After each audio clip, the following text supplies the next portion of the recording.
Well, Aaron Roberts made short work of that. It is the main event for Memphis Wrestling. Last week, they've got another one coming up tomorrow. I'm always late, aren't I? Yeah, I know. And he's facing Cappuccino Jones. They set this up last week, and it's your main event this week. It's a WWE ID match. And really, Cappuccino Jones doesn't get much offense in at all. But before we get there, let's talk about the LA Hustlers. Dustin and Maria are behind the desk, capital T. And I like them behind the desk, but there's Terence just sitting on a little chair by the side of it, doing the announcing. Come on. Salty Terence deserves a platform, does he not?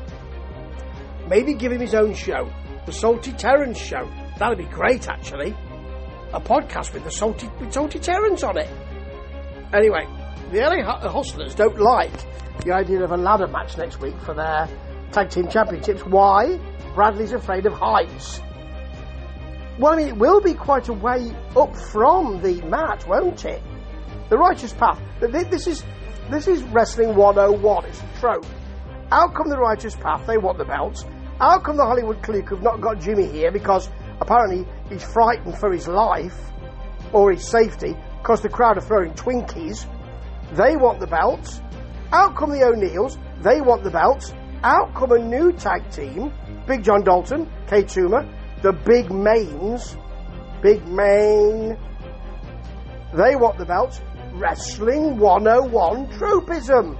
Out comes Cobra King, who puts them all in an 8-man tag. Now, it's the first match this week, and it's an okay match, but really what you've got is, after Stephen O'Neill gets the world's strongest slam on Ray Collins, and I think it's Stephen, or is it Devin O'Neill, who's doing a bit of work with Bruce, brother Bruce.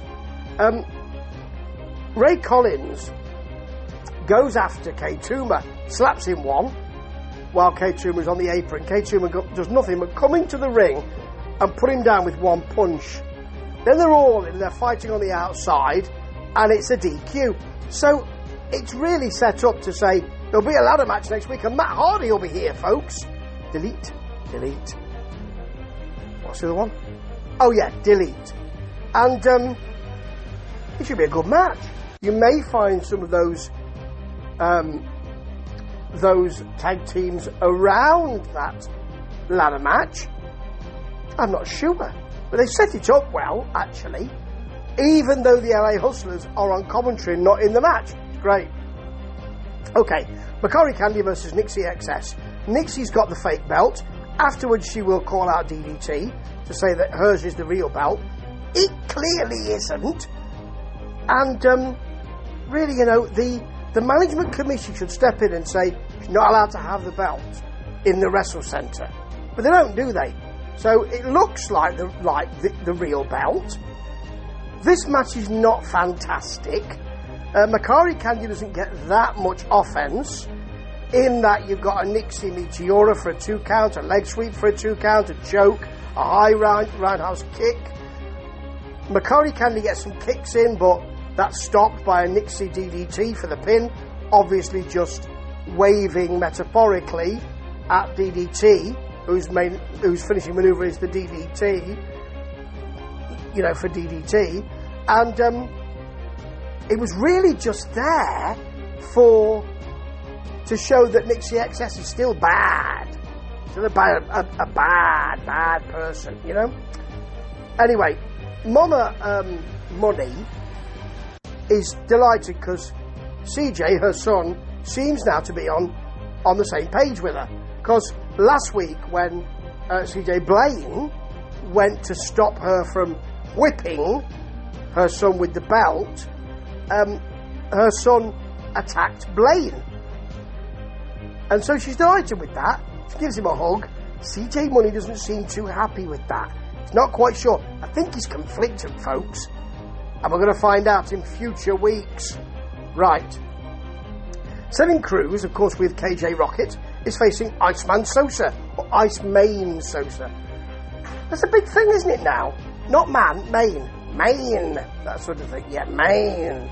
So, Cruz gets a slap, but Iceman Sosa, Iceman Sosa, is so bigger than him that the shoulder blocks really put him down. Rocky has to get up on the apron for a distraction so that Sevin can get the boot in there, and a code breaker for a 2 count, some stomps, but Iceman Sosa just picks him up, throws him, and then KJ Rocket is on the apron again.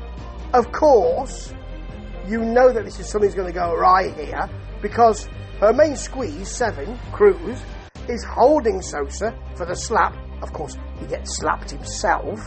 And then there's the ice spike, which is basically fingers to the throat. Blimey, that must hurt, for the pin. And Sevin can't pick up a win, can he? I don't think he has for a few weeks. That was your match to bring you into Aaron Roberts versus Cappuccino Jones. And I have to say, it was a bit thin this week. A little bit thin. No really big angles. Matches weren't great. They are relying, I think, on new talent, and that's a great thing. And if they can bring that new talent on, and if anybody can, Memphis Wrestling can, under the Dustin and Maria years, I think that that will really work. But it did look a bit thin this week. This match, as I mentioned earlier, was all Aaron Roberts. They trade shots early on, and there's an Enziguri dropkick from Cappuccino Jones, but then he's coming off the rope. So is he coming off the top? I think he's coming off the top rope, and there's a huge Aaron Roberts pounce, and then it begins the Aaron Roberts time. A boot for a long 2 count, a side slam. Cappuccino Jones only really gets back with a low bridge, a dive, and some shots from that. Later he'll get a dive that kind of works, and a splash off the top, and Aaron Roberts kicks out at 1. You have got to feel terrible if that happens.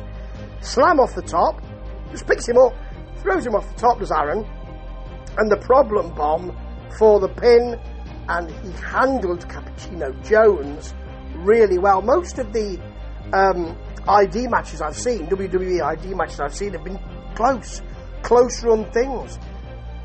But this one, it didn't seem close at all. And it was a good way to end up the Memphis Wrestling last week. I hope this week's a bit more packed full of stuff, because this one, as I say, a little bit thin. But then you can't knock a coconut down every week, can you? Ta-ta.